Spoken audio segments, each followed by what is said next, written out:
Okay, so I'm gonna start off this video by being direct because it's something I'm very bad at, and I want to make sure that I am letting you know this ahead of time before you watch this whole thing, and you feel like you wasted your time, okay? Or you've wasted your time, waste, whatever. First and foremost, if you don't want to hear me rant about how to improve yourself as an ENTP, then skip this video because this is going to be a rant. There's not going to be any structure. This is just going to be off the top of my head, and I'm just going to talk about whatever makes sense to me and try to give you guys some advice about this because recently found out that I'm an ENTP. Never thought that I was an extrovert my whole life. Always thought I was an introvert, but I guess I'm not.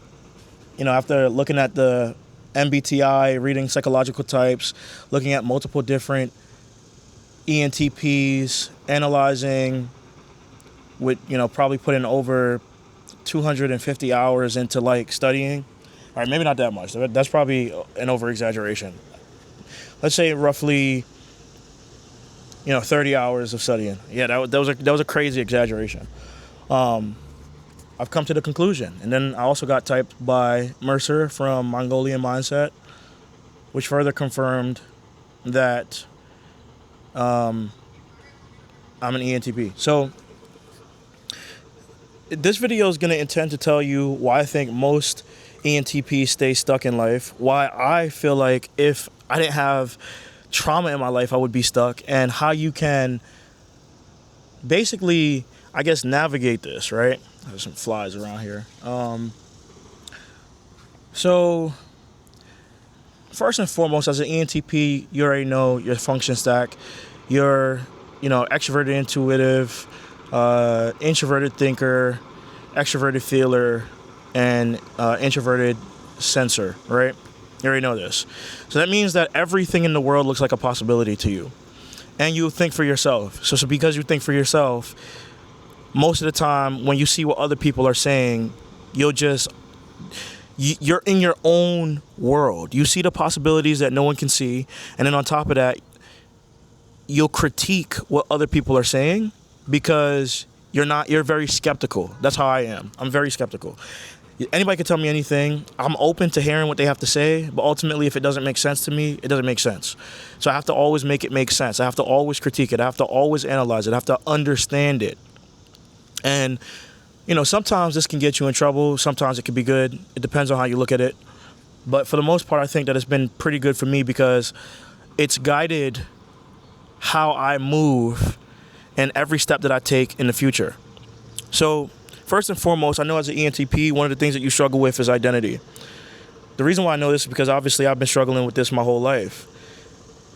It's like you have a body, but you are not your body. You are a soul that orients above your body, and there's something that orients above that.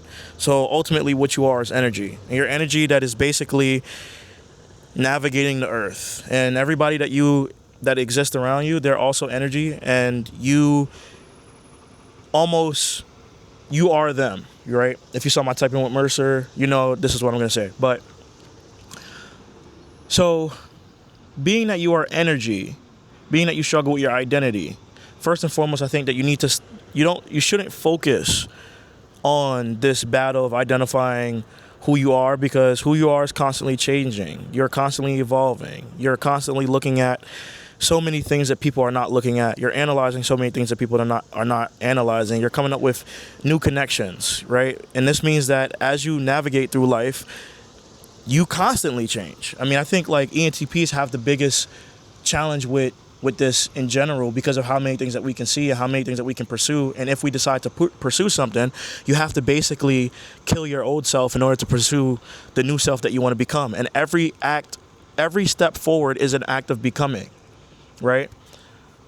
And sometimes if you just don't take action, then you stay the same. But for everything that you find that you feel like there's a possibility there that you move towards, there's an act of becoming. You're becoming a new person all the time, right? Because you have to become a new person in order to achieve the thing that you want. If you want to get in shape, if you want to lose weight, you have to become a new person. You can't wake up and eat the same thing every single day. The thing that got you fat, the thing that made you out of shape, right? You can't do that.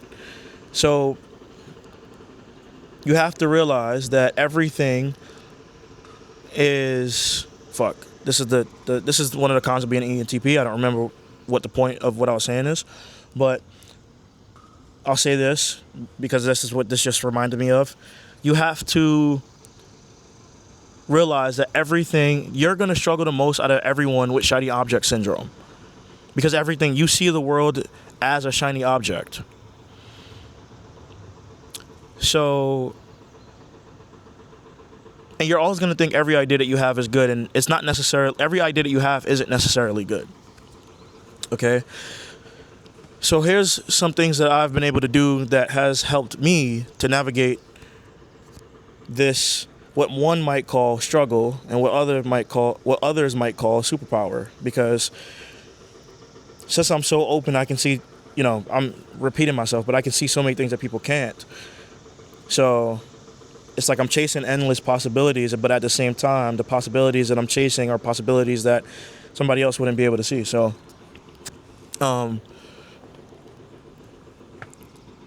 you need to realize that shiny object syndrome is in your DNA. It's something that you're always going to come encounter with. And you have to try your hardest. And I know that this is hard, right? Because you have to understand how human motivation works and stuff like that. You have to try your hardest to not chase after shiny objects. And this could be shiny objects in a multitude of different things. This could be shiny objects as women. This could be shiny objects as business ideas, cars, whatever thing that you're valuing at the moment. You should do not chase that. And I know it's easier said than done. It's easy to say this shit and it's very hard to do it. But I think what you need to know is that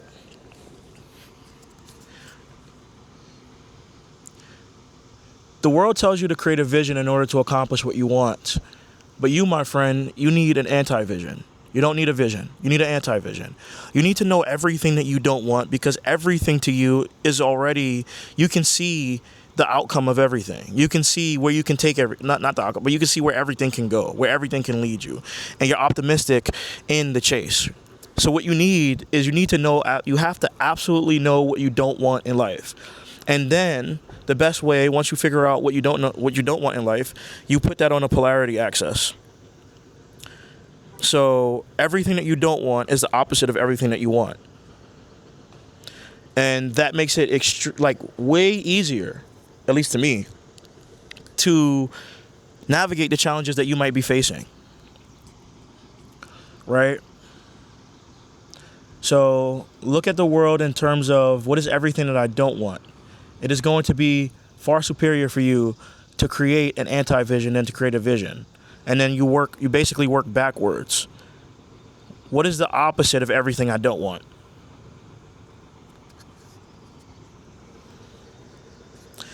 Because if you can figure that out, you can slay the demons that you have within yourself, and you can accomplish what you want. And you also have to understand that you're not truly going to be outcome focused. This is an issue with me. So you need a ritual. You have to be able to prime yourself into believing that you are going through harsh pain. You have to basically recreate and reimagine that you are always throwing yourself in a new fire and your body is burning up and you're trying to escape this fire. So you have to create a ritual. And your ritual needs to be painful. You have to sign a contract with yourself. If you don't accomplish these goals that you want to accomplish, there's consequences. The consequences could be you have to run 30 minutes every single day. If you're in shape and you actually like that, then you have to fucking walk for 8 hours. Make it as extreme as possible. Make it something that you hate. If you hate reading books, your consequence is that if you don't accomplish what you want to accomplish, you have to read a fucking book. As an ENTP, you probably so I feel like there's different types of ENTPs. Like for me, I hate reading, but I love to learn, so I read. But I know people who are ENTPs that hate reading because it's too slow. And they just can't even sit there and be disciplined. You have to turn yourself into a mental athlete. You have to look at all the barriers and you have to build the barriers. You have to basically imagine them. You have imagination for a reason. Use it. I think this is very, very, very important.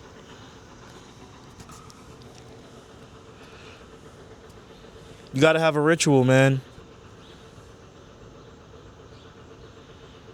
I don't care if it's waking up every day and putting on Michael Jackson for 30 minutes, dancing like you're on the moon, and, I don't know, fucking holding your hand over fire so you can feel that sensation. I don't care what it is, but you have to have a ritual. You have to limit distractions, especially for you, because you have shiny object syndrome, and because this world and the way that the world works, there's social media, there's iPads, tablets, there's good-looking girls. Every single thing to you is an external, like you're going to constantly interact with external stimuli. We live in a social society, right? Social media is a distraction. You're going to see all these possibilities and the creative shit that you can do on that. And that's going to distract you from doing this other thing that you want to do. So it's very easy for you to get distracted. And if you want to avoid getting distracted, instead of trying to just will your way through it and saying like, oh, I'm gonna make sure that, I'm gonna make sure that I don't get distracted. I'm gonna like force myself to have discipline and all this other shit. Like instead of doing that, build an environment in which distractions are limitless. When you go to the gym, the only thing that you see in the gym are weights and treadmills. The gym has basically created an environment for you to succeed on what you want to accomplish. You don't see any snacks in the gym. There's no Oreos there. They built an environment for you to thrive and accomplish what you want, which is ultimately weight loss. They're not putting you in an environment and telling you to stay disciplined. They're forcing you to have no other option. Okay? You see way too many options. So you have to force yourself to have limited options. This is why it's very important to build an environment. Create the environment.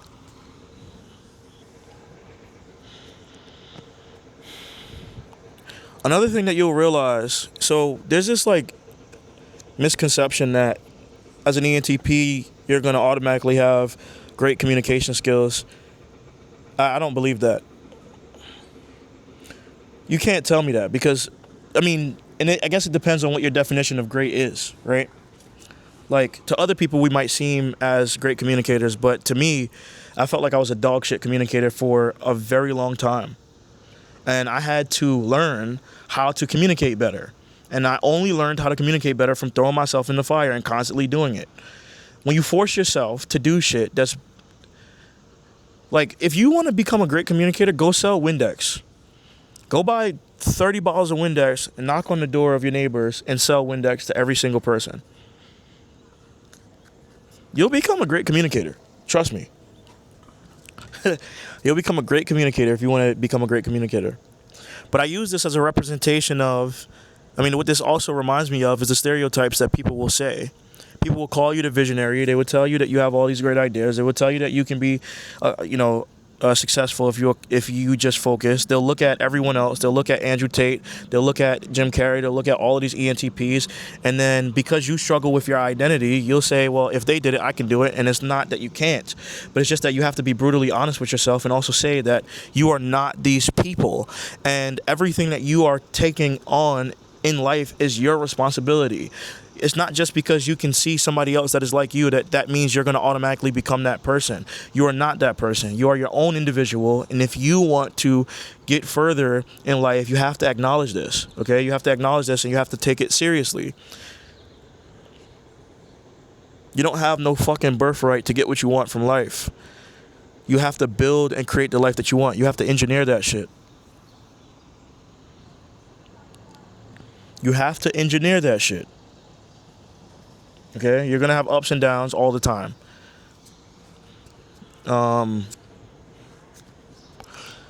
So don't feed off the energy of other ENTPs. Just because they accomplished it doesn't mean that you can. Be brutally fucking honest with yourself. Throw yourself in the fire and actually try to accomplish something. Make a whole bunch of mistakes. Fail. And eventually you will start to anticipate everything. It's so crazy. I mean, because you're so interested in multiple experiences, because you like novelty and you like to learn new things, you'll try new things, and then you'll make connections between all of these things. And then they'll start becoming easier and easier and easier. I'll give you an example. One of my mom's friends wanted to start a business. She took out a loan out of the bank for $650,000, bought all this equipment and all this technology. And the whole goal of this business was to be a spiritual, technological area for spiritual people. I mean, she had all of this advanced technology, things for energy and frequencies, massage chairs that were for strengthening your chakra, being able to see your aura, scanning you with an aura machine, all this stuff. And when she first wanted to pursue this idea, I told her that it was going to fail. Before she even, had the shop, I told her it was going to fail because of the location that she picked, because of the method of how she would try to get customers, because of the fact that she couldn't have word of mouth, because of the fact that she had a limited budget. And, you might think $650K is a lot, but it's not. Not when you're starting a business like that. And not with the amount of, the size of the building that she had, or I can't think of the word, the space that she had, right? You might think it's a lot, but it's not. I told her I was going to fail because there were so many things that she needed in order to make it work. She was limited on resources. She was limited by where she was located. She was limited by her lack of knowledge and understanding of business, and she didn't listen. And she went and pursued it anyways. And it ran well for a year, but it ultimately failed and it shut down. I predicted it. I don't even know why I was making this point.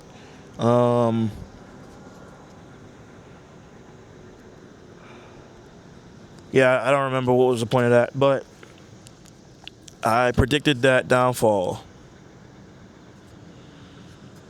Another thing, too, that you have to know as an ENTP, bro, I swear, we have the best delegation skills. I just told you, I'm a fucking walking contradiction, because I just told you not to compare yourself to any other ENTP, but then I'm talking about us as a collective. Funny. We have the best delegation skills, because we can see what's inside of people that most people can't see what's inside of themselves for some reason, and it always feels like we're trying to psychoanalyze people, but it's just like I don't know if it's just because of my FE, I guess, and I always want the best for others. So I feel like I can just analyze people and just know what they're good at, what their strengths are. And I'm also lazy. So I'm the type of person, basically, I'm like Professor X in the real world. I'm trying to use my mind to move things that people can't see. And it's because I understand people. So you can honestly, you can use your mind to move pieces in the chess game to basically achieve your desired outcome. but you should enjoy, honestly, the you should enjoy the learning. You should enjoy the challenge. You should enjoy the new person that you're going to become as a result of this delegation.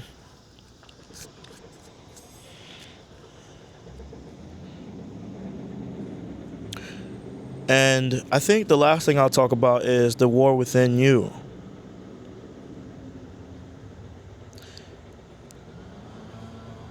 You have an unconscious self. There's a war within you.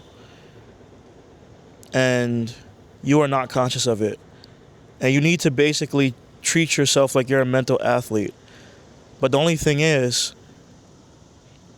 the biggest enemy that you have is, they have this quote that says, my biggest enemy is my inner me. Conquer your inner you. All the demons that's within inside you. Slay all the dragons. Slay all of them.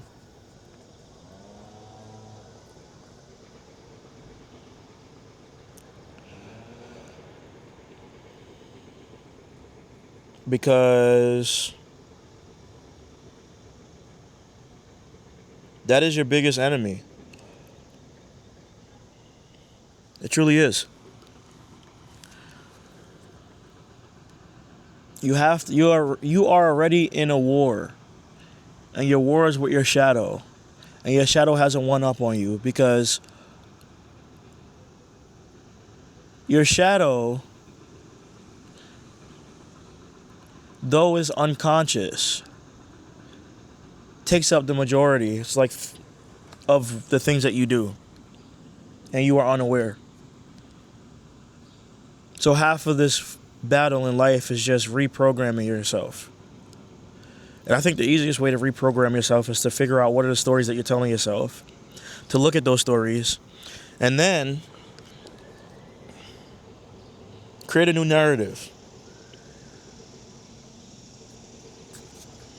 So that's it for this video. I hope this advice was helpful.